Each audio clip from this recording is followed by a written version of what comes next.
and welcome to BEMER. Today we'd like to dig a little deeper into BEMER technology. By the end of this session, you will understand why and how BEMER is for you, for life, for energy. And now the obligatory disclaimer. BEMER products are in no way a substitute for professional medical care. There are no medical claims being made from the use of these products. Statements made have not been evaluated by the FDA or other government agencies and are not intended to diagnose, treat, or cure any medical conditions or diseases. It's recommended that you consult with your own physician or healthcare provider if you have any medical conditions. BEMER products are wellness and fitness systems. All information is for educational purposes only. With that said, I'd like to talk about what BEMER is. The goal of any therapy is always to seek first to do no harm and to support the body's natural ability to regulate itself. Looking at the cause is more logical than waiting until something breaks to fix it. However, most people go to see a doctor when they're sick or ill or develop symptoms, very much like this iceberg that we see here. The iceberg principle. We see symptoms. People don't come in and say, I have this diagnosis or that diagnosis, but really they come in with symptoms. I have pain, I have itching, I have swelling. Regardless of the symptom, it's important to look for the cause. When we look at the causes, the majority of dysfunction comes from circulatory dysfunction. Poor blood circulation, as you can see here, can lead to decreased oxygen and therefore low energy states within our cells. That means blood flow, or rather lack of blood flow, which then yields to hypoxia, low oxygen, and then bioenergetic deficiency. That means low ATP. ATP, in short, is really the currency for energy in our body. This then affects us at a cellular level, at a tissue level, and then at an organ level, and ultimately back to symptomatic expression. What's the cause of most chronic disease? In the context of this slide, that means lack of regular exercise, poor breathing habits, physical, psychological stress, environmental stress, and poor eating habits. SAD stands for Standard American Diet. What's the common factor here? When we look at the common factor, it's poor circulation and limited oxygen availability, which leads to disrupted bioenergetics. For those of you who are unfamiliar with the term bioenergetics, bioenergetics is the study of the energy flow through living systems. That means how we take in energy, how we transform energy into a form that our bodies can use. When we have poor blood flow, low oxygen levels, and low energy, this is a recipe for disease. We really are very complex individuals. We have many systems which work in concert with one another to keep us alive. You can see that from all the systematic representations here. From that macrocosmic perspective, we can also get into a more organized state. Before we organize into systems, we have to understand that organization begins at a molecular level. Molecules are the building blocks for our cells, and cells are the building blocks for our tissues, and tissues make organs. Organs are the basis of the systems that we looked at. Everything in our body, in nature, is based on systems.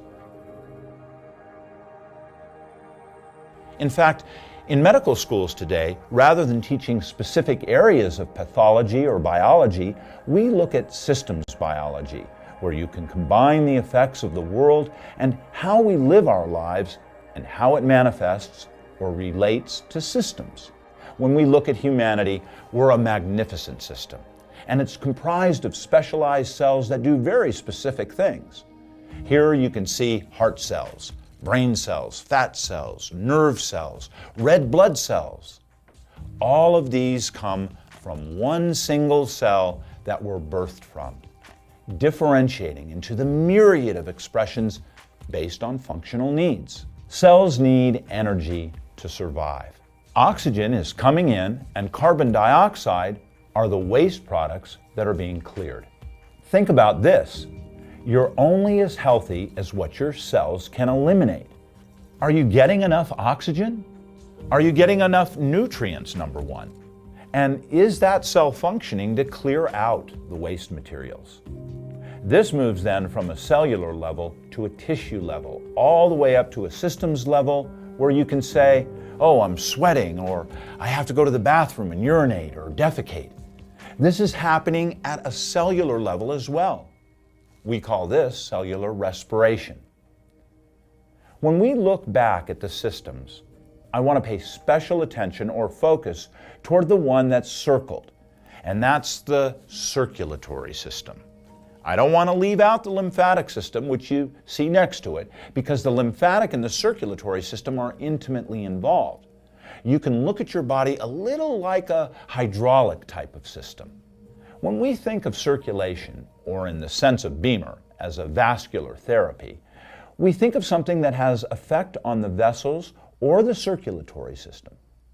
BEMER is best known for positively affecting circulation through its effect on the smallest vessels. It's these small vessels within the vasculature which are embedded in organs, and these are responsible for the distribution of blood within tissues. If your blood is flowing properly, you're going to be healthy. Yet, getting blood supply to the tissues is the issue in many acute and chronic diseases. In short, healthy circulation is the cornerstone of health.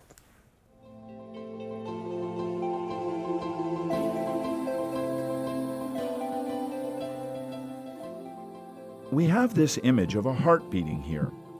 Really, the heart pumps about 8,000 to 12,000 liters of blood each day. That's the same 5 to 6 liters circulating over and over all day long, 24/7, when you look at it from that perspective. The question you should ask yourself is this: can the small muscle of the heart manage pumping all of that blood alone? The answer is no. Nothing works by itself, and therefore the heart has helpers. These are every vessel that's interconnected to it and through it. It's at the level of the smallest vessels that the real action is taking place. Blood and its components, which include arterioles, capillaries, and venules. You have initial lymphatic vessels and collecting ducts, as well as interstitial spaces. That's the region in between cells and vessels. As I said before, we're basically a hydraulic system. It's at this vascular level that oxygen and nutrients are transferred to our cells. Waste products simply are removed. It's also at this interface where blood flow is controlled and regulated, feeding back localized information to the nervous system and ultimately back to the heart and vessels. This is just an image looking at all the components that are found within the vessel itself. We always focus on the vasculature, but what are these vessels for? They contain white blood cells, plasma, red blood cells, and this makes up blood. Blood and plasma which moves through these vessels. This is the highway to health, delivering nutrients to target tissues. When you look at this area where the circle is, that's where the business takes place. Here's a clear visual example of the micro or small vessel versus macro or large vessels in the human heart. In the image to the left, you can see that these are vessels greater than 200 microns. When one looks at a CT scan, imaging, or angiogram of the heart, this is where blockages can be observed. But when we look at the microvessels on the right side, which are less than 200 microns, this is where the problem develops but is rarely ascertained or seen until it's already too late.